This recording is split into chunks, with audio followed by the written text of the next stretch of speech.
So we're gonna get saucy today. We're getting saucy with this. Yesterday we got a little doughy. Today we're gonna get a little saucy.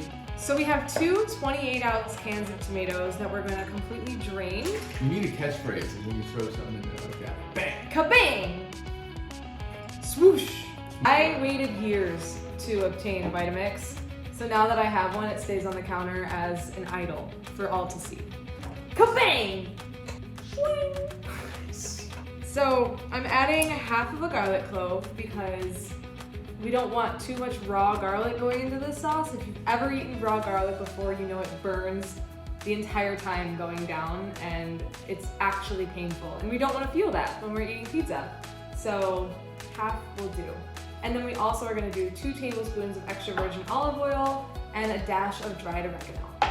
All right, everybody look out. This is gonna sound like a lawnmower, so. Does it sound like a lawnmower? So for our pizza, we bought 3 cheeses. We have this fresh mozzarella ball that we can tear up and have like milky chunks of mozzarella on our pizza. And then we also bought a bit of shredded mozzarella. You're looking to class up your cheese game from the craft. Tillamook is a great next step forward. We also bought shaved Parmesan to sprinkle onto our pizza after it comes out of the oven, just for that extra salt. So we have milky cheese, melty cheese, and salty cheese. That's our layout, that's our setup. We're sticking to it. Okay, so make sure you let your sauce that is just pureed tomatoes, garlic, oil, and salt, the added oregano. Let that sit for about 20 minutes because you want the raw garlic to be able to infuse throughout your tomato base.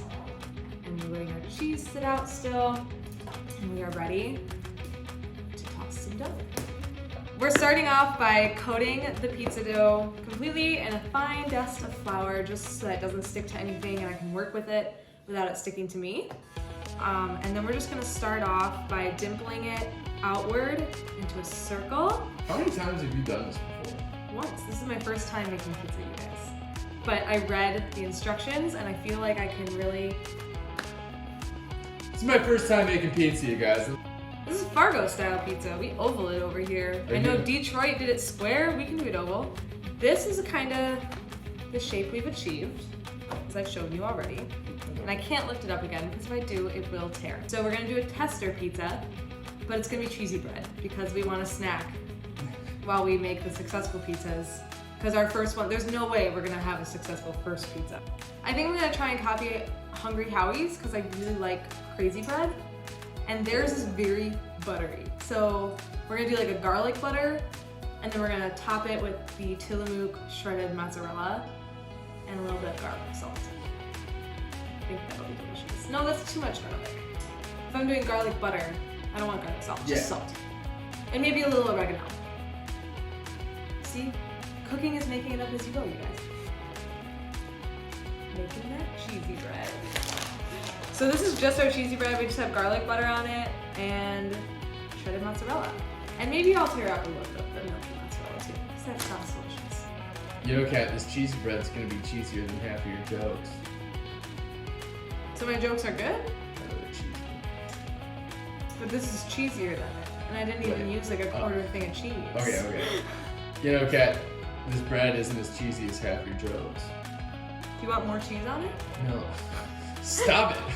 What's So to get around us not having a pizza oven, I am preheating our baking tray in the oven right now so that those reach 550 degrees.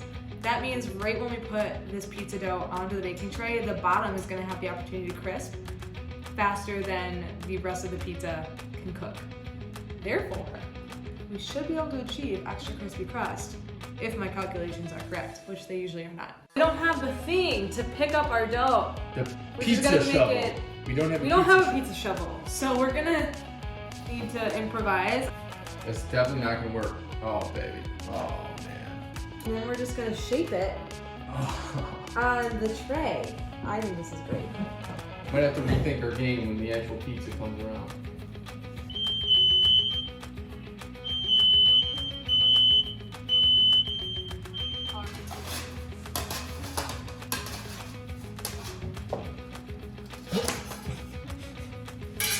we're gonna slice some cheesy bread just to kind of critique ourselves and move forward from here.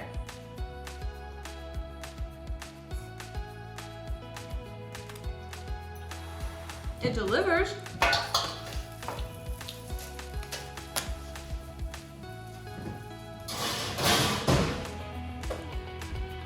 So, Kat, what's the one thing we don't own in this place? A pizza cutter. Oh, pizza I wouldn't say cutter. that's the only thing we don't own in this place, though. So, this is our cheesy bread, and this is what the back of the crust looks like. It's cooked, but it's not crispy. We have like kind of a bend. So look at this crisp. Do you hear it? It's like snapping. So the crust is perfect, but it's just the middle where we have excessive bend. It's cooked, it's just not crispy. And I think that's fine. Like that's what most pizza joints deal with their daily struggle. So if we're already dealing with the same concerns that the experts deal with on a daily basis, I think we're doing okay.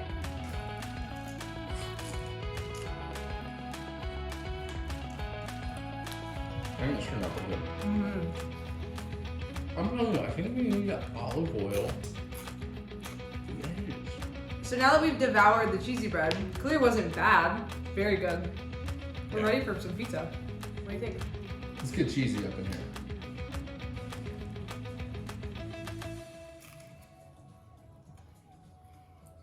We've achieved pizza.